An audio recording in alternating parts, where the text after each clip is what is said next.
বিশ্ব বাজারে কিছুদিন আগেও বাংলাদেশের আসবাবপত্রের তেমন একটা পরিচিতি ছিল না, আর এখন বিদেশে নিয়মিত রপ্তানি হচ্ছে দেশীয় ফার্নিচার। চলতি অর্থবছরেও ফার্নিচার থেকে 150 কোটি টাকার বেশি রপ্তানির আশা করা হচ্ছে। খাতভিত্তিক রপ্তানি নিয়ে সুশান্ত সিনহার ধারাবাহিক রিপোর্টের চতুর্থ পর্বে দেখুন দেশীয় ফার্নিচার রপ্তানির কথা। ছবি তুলেছেন পরিতোষ আদিত্য।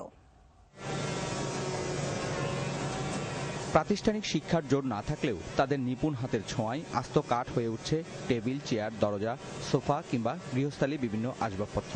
দেশি বিদেশি ক্রেতাদের নজর কাটতে দৃষ্টিনন্দন ও টেকসই আসবাবপত্র তৈরিতে ব্যস্ত শত শত শ্রমিক, যা এখন রাজধানী সহ শহরাঞ্চলে মানুষের চাহিদা মিটিয়ে ইউরোপ আমেরিকার ঘরে ঠাঁই পেয়েছে।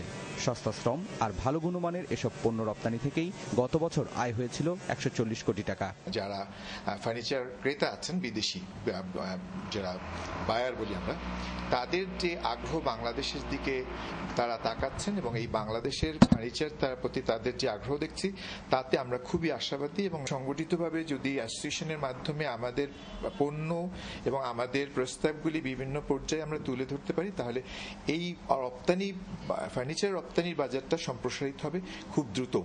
চলতি অর্থবছরে ফার্নিচার রপ্তানির লক্ষ্যমাত্রা ধরা হয়েছে 150 কোটি টাকা, আর মার্চ পর্যন্ত প্রথম 9 মাসে রপ্তানি আয় হয়েছে 105 কোটি টাকা। এ খাতে রপ্তানি বেড়েছে 16%। এখন পর্যন্ত ফার্নিচার তৈরির কাঁচামালের বেশিরভাগই আমদানি করতে হয়, তাই যতদিন দেশের মধ্যে প্রয়োজনীয় কাঁচামালের উৎপাদন হচ্ছে না, ততদিন সরকারের সামান্য একটু নীতি সহযোগিতা পেলেই ফার্নিচার শিল্প দ্রুত সম্প্রসারিত হবে, এমন দাবি উদ্যোক্তাদের। বাংলাদেশের মার্কেট প্রায় 7-8 হাজার কোটি টাকার, এবং সারা ওয়ার্ল্ডেও প্রায় 700-800 হাজার কোটি টাকার মার্কেট।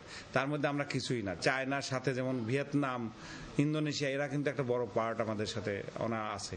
তাদের সরকার কিন্তু সম্ভাবনা কিরকম, ওই সরকারের এখানে কিন্তু একটা সাবজেক্ট আছে, পলিটেকনিকে না শুধু, উড ওয়ার্কিং এর উপরে, ফরেস্ট্রির উপরে এবং ফার্নিচারের উপরে সাবজেক্ট আছে, এবং এখানে বিশ্ববিদ্যালয় পর্যন্ত আছে।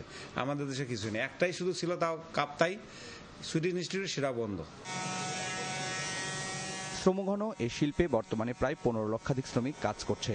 ফলে একদিকে রপ্তানি আয়, অন্যদিকে বিপুল জনগোষ্ঠীর কর্মসংস্থানের বিবেচনায় সম্ভাবনা নতুন দিগন্ত উন্মোচন করতে পারে দেশের ফার্নিচার শিল্প।